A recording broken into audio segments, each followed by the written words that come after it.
इसे exam community rural development से whole केंद्र हुमफुमा की ने सेना 1403 crore 93 लाख 64,000 नेबा ओनली सिददी पैसा सी दुमते याम हाइबा तारे ने अदुन सिद थादगदोबा पैसा सिंसे एडीसी की थ्रू द थादगदो पैसा सिंसे कमायना अदुदा थादगदो पैसा दुना कमायना मदुदा थादगदि हासि अंतंगा क्लियरिफाई तो बिरदी प्रजा मयांगी ट्राइबल इसिनाउ सिंदा ट्राइबल पीपल सिंग हेना नोंगाइबा फंगनी मरमदि ओनबा मेंबर्स लाइसि 20 नि 20 मुदा मदि सोना कनो तोना 19 हौदि 18 न गाइरे अदा मरमदुना हारिबा मयाम सि मसिं तंग क्लियरिफाई तो बियु हाइदोना काइगुंबा ओनबल कनोना मिनिस्टर कन नोंदे ओनबल letter हॉक्सन पुनिंग जिंगजरी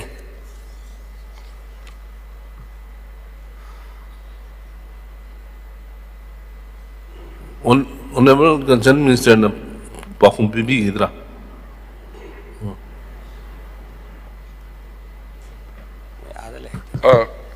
Honorable Speaker sir, Ziki ADC election gido state cabinet na hoye madu kanoda hoye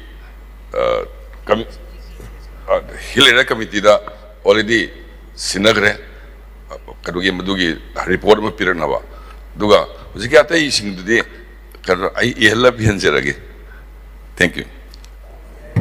Hai in hajeri date nate da hariba पैसा मैम से कहीं आगाम पैसा मक्ति ना ओनली 1920 थादगदोबा कॉन्स्टिट्यूशन करो लिंग कुंथ्रा हमदोने अदि एडीसी की थ्रू द थादब पैसा मैम से एडीसी फंक्शन तौद्रगदी पैसा मैम लाभसेस ओइब्रा कमायन सिनगे खक्तिंग अगर खंजनिंग्रा पब्लिक मैम तोयन हंगद खक्तंग ऑनरेबल मिनिस्टर की पुनः जिंजबनीदा Honorable Leader of House na do gido manage to bilada.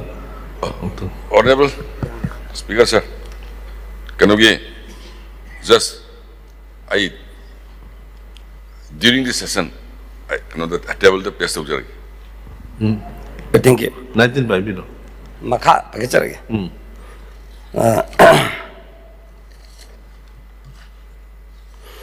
Environment and Forest. Sisu Sigi Kaitagaba Pasha 819 crore